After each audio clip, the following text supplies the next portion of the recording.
जो बाला साहेब, आदरणीय बाला साहेब जी इनको सौंप के गए थे, पर जिस तरीके से ये लोग उसको संजो कर नहीं रख पाए, मुझे नहीं पता कि मनभेद दूर हुआ है कि नहीं। तस्वीरें साथ खिंचाई हैं और वो सिर्फ राजनीतिक लाभ के लिए है। प्रभु कतई वो भाषा विवाद पर एक साथ नहीं आए, अपनी खोई हुई जमीन को हासिल करने के लिए ये लोग एक साथ आए। जिस तरीके से पिछले कुछ वर्षों में उद्धव जी हो या राज ठाकरे जी हो, एक के बाद एक के बाद एक के बाद इन्होंने अपनी जमीन को खोने का काम किया, अपनी विरासत को इन लोगों ने खोने का काम किया। जो बाला साहेब, आदरणीय बाला साहेब जी इनको सौंप के गए थे, पर जिस तरीके से ये लोग उसको संजो कर नहीं रख पाए, आज उसी को वापस हासिल करने की सोच के लिए, अपनी महत्वाकांक्षाओं को पूरा करने की सोच के साथ आज ये दोनों एक दूसरे से मतभेद भूलकर एक मंच पर आए। मुझे नहीं पता कि मनभेद दूर हुआ है कि नहीं। तस्वीरें साथ खिंचाई हैं और वो सिर्फ राजनीतिक लाभ के लिए हैं, जो देखने से लगता है। 9 तारीख को बिहार बंद का ऐलान किया गया है विपक्ष द्वारा, तो लगातार कहा जा रहा है कि चुनाव आयोग जो है मनमानी कर रहा है, वोटर लिस्ट में से लोगों की नाम काटने की भाई अगर मनमानी कर रहा है तो आप बताइए ना। जब चुनाव आयोग बुलाता है तब तो गंभीरता आप लोग दिखाते नहीं है, प्रूफ दिखाइए। और आप लोग राजनीतिक दल है, राजनीतिक संगठन है, अपने कार्यकर्ता, मैंने अपने कार्यकर्ताओं को निर्देशित किया है कि कहीं पे अगर ऐसी कोई कठिनाई आ रही है तो जाएं, उनकी मदद करें। देखिए ये एक ऐसा प्रोसेस है जिसको समय समय पर इसका पालन किया जाता है। वो सैनिटाइजेशन होना जरूरी है ताकि घुसपैठियां हो। कई बार देखा गया कि कितने लोग हैं जिनको मृत हुए दशकों बीत गए पर उनके नाम पर वोटर कार्ड बने रह जाते हैं। ऐसे में जो सही में जिनका हक बनता है वो इससे वंचित रह जाते हैं। व्यवस्था को पूरी पारदर्शिता के साथ, और इसको तो समय समय पर और सरल किया जा रहा है। इसको जितना बाइफरकेट किया गया है 2003 से पहले, 2003 के बाद जो फर्स्ट टाइम वोटर्स हैं, इसको पूरी तरीके से, और बाकी हम लोग के साथी कार्यकर्ता हैं, अगर कहीं पर दिक्कत आए कि हम लोग भी मदद करेंगे। मैं तो विपक्ष से भी आग्रह कर रहा हूँ कि अगर ये संज्ञान में आपके आ रहा है तो इसका राजनीतिकरण करके एक फॉल्स नैरेटिव खड़ा करने की बजाय उन लोगों की मदद कर दें जिनकी समस्या आपके संज्ञान में है।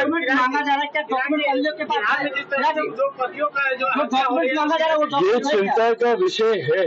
जिस तरीके से बिहार में अपराध बढ़ा है, लॉ एंड ऑर्डर जिस तरीके से ध्वस्त हुआ है, और मैं सिर्फ एक व्यापारी की हत्या को लेकर ही नहीं बोल रहा हूँ, ये तो चिंता का विषय ही है क्योंकि एक ऐसी जगह पर ये घटना घटी है खुलेआम, जो पटना का एक पॉश इलाका है, 100 मीटर की दूरी पर वहाँ पे थाना है, अधिकारियों के घर है वहाँ पर। अगर यहाँ पे ऐसी घटना घट रही है तो सोचिए गांव देहात में क्या हो रहा होगा। अगर बिहार में एक भी हत्या होती है तो सरकार और प्रशासन के लिए ये चिंता का विषय होना चाहिए।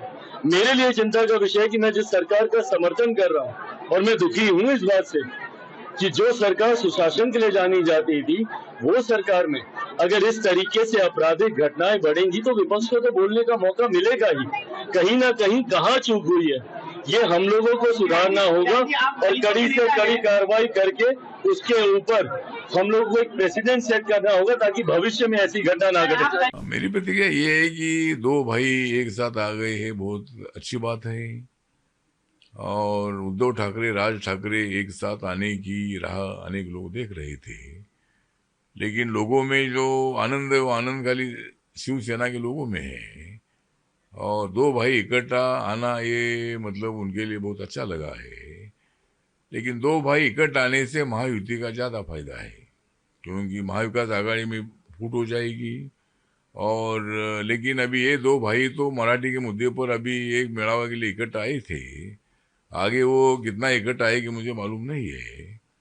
और अगर वो बीएमसी के चुनाव में एक साथ भी आते हैं तो मराठी वोट मुंबई में मतलब पर प्रांतियों के वोटों से कम है, और वो मराठी वोट में भी 60% से ज़्यादा वोट हमारे महायुति को मिलेगा।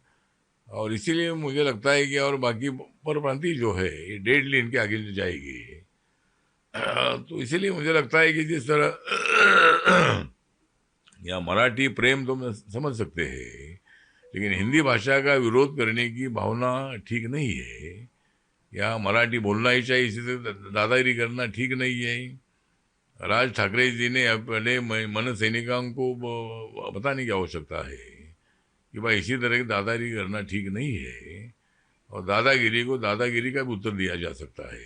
दादागिरी उनको करने के लिए आती है ऐसा बिल्कुल नहीं है। लेकिन इसी तरह की भूमिका लेना ठीक नहीं है, किसकी पिटाई करना ठीक नहीं है।